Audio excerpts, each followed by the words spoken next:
নমস্কাৰ। আজি এটা ৰেচিপি লৈ আহিছোঁ। এইটো হৈছে চাহী পনীৰ। এইটো মই কেনেকৈ বনাওঁ সেইটো হিচাপত দিছোঁ দেই। চাহী পনীৰৰ ৰেচিপি বহুত বেলেগ বেলেগ হয়। আজি মই দিছোঁ এয়া এইকেইটা ইনগ্ৰিডিয়েণ্ট লৈ লৈছোঁ।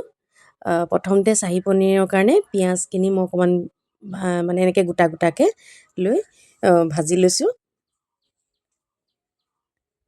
প্ৰথমতে অকণমান ভাজি ল'ম। বেছি ৰঙা কৰিব নালাগে, এনেই হালকাচা অকণমান ভাজি লৈ মই অৱশ্যে ইয়াত মিঠাতেল ব্যৱহাৰ কৰিছোঁ, আপোনালোকে ৰিফাইন অইল ব্যৱহাৰ কৰিব। মই সৰু ল'ৰাক খুৱাম কাৰণে মই ৰিফাইনটো ব্যৱহাৰ নকৰোঁ, আজি মিঠাতেলেই ব্যৱহাৰ কৰোঁ। এনেই ৰিফাইনটো বনালে মানে বেছি ধুনীয়া হয়, খাবলৈ বৰ টেষ্টটো একেটাই হয় আকৌ দেই। মিঠাতেলতে এইখিনি ভাজি লৈছোঁ, অকণমান নিমখটো দি দিছোঁ। ইয়াতে মই এতিয়া কাজু অকণমান তাৰপিছত মগজ আৰু খিচমিচ এই গোটেইকেইটা দি দিম। দি একো মছলা একো ব্যৱহাৰ নহয়, এনেকৈ অকল নিমখকণ দি অকণমান এনেকৈ ভাজি ল'ব।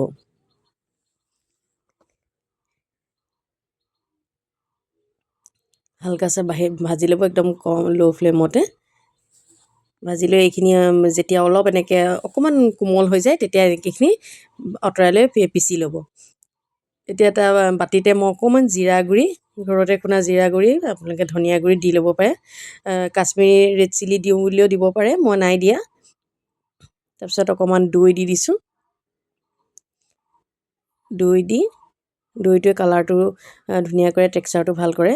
এইখিনি ভালকৈ ঘুটি ল'ম, কাৰণ আপোনাৰ একেচাতে দৈটো যদি তাত দি দিয়া হয় ন, তেতিয়াহ'লে অলপ দিগদাৰ হয় বনাবলৈ।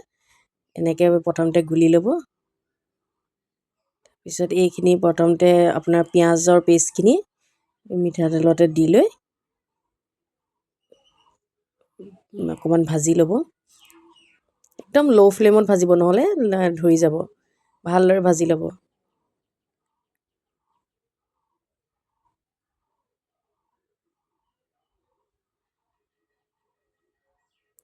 যিহেতু মিঠাতেল ব্যৱহাৰ কৰিছোঁ, সেইটো কাৰণে দেখিছেনে অকণমান হালধীয়া নিচিনা হৈছে। ৰিফাইন অইল ব্যৱহাৰ কৰাহেঁতেন সেইটো নহ'লহেঁতেন। আৰু সৰু ল'ৰা ছোৱালী খাবৰ কাৰণে মই অকণমান তেনেকৈ বনাইছোঁ, মিঠাতেলটোকে দি দিছোঁ। তাৰপিছত এইখিনি ভাজি ল'লোঁ। ভাজি লৈ ইয়াতে আপোনাৰ দৈখিনিও দিলোঁ, দৈ পেষ্টটো দি এইখিনি ভাজিলোঁ। ভালদৰে ভাজিব, খালি একদম ল' ফ্লেমত ভাজি ল'ব। তাতে মই এতিয়া অকণমান পানী দি দিছোঁ। পানী দি উতল আহিবলৈ দিম। পনীৰখিনি দি দিছোঁ। আপুনি পনীৰ ভাজি ল'লেও দিব পাৰে, কিন্তু এনেকৈ কেঁচাকৈ দিলেহে চাহী পনীৰটো ভাল লাগে। আৰু এটা কথা, এই বেছিকৈ পানী দি নিদিব, নহ'লে পানী একেবাৰে পেনপেনীয়া হ'ব। আৰু ইয়াত একো মছলা নাই, অকণমান বাটাৰ দি দিছোঁ। লাষ্টত এটা মেইন ইনগ্ৰেডিয়েণ্ট হৈছে, এইটো পাৰিলে দিব, কচুৰি মেথিটো এনেকৈ হাতখনে মোহাৰি পেলাই দি দিব। এইটোৱে আপোনাৰ গোটেই পনীৰৰ মানে টেক্সচাৰটো বেলেগ কৰি দিয়ে। ক্ৰীম থাকিলে ক্ৰীমো দিব। মই সেই একেই সৰু ল'ৰা ছোৱালী খাবৰ কাৰণে বেছি হেভিকৈ কৰা নাই। আৰু অলৰেডি কাজু বাটাৰ গৈছে। সেয়া ৰেডি হৈ গ'ল মোৰ চাহী পনীৰ, খাবলৈ খুবেই টেষ্টি।